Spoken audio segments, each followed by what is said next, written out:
Sa mga ulahing adlaw ning tuig 2015, usa ka operations review ang gipahigayon sa sangguniang panglungsod sa mga buhatan sa 12 ka konsehal sa Gensan.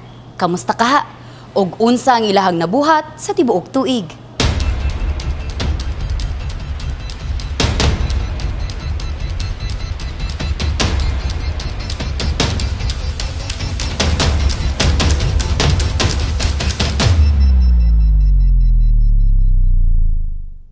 Kinatibuk ang 47 ka sesyon sa tibuok tuig 2015 ang napahigayon sa 17 council sa sangguniang panglungsod kun SP. Ilawom kini sa pagdumala ni Vice Mayor Sherlyn Banyas Nograles. Disyembre 8 ning tuiga, usa ka operations review ang gipahigayon sa SP. Dinhi naila kung si kinsa ang mas performer sulod sa konseho.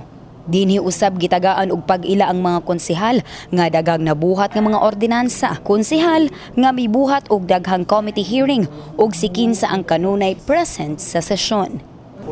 Base sa opisyal nga report nga gipagawa sa SP Gensan, 27 ka ordinansa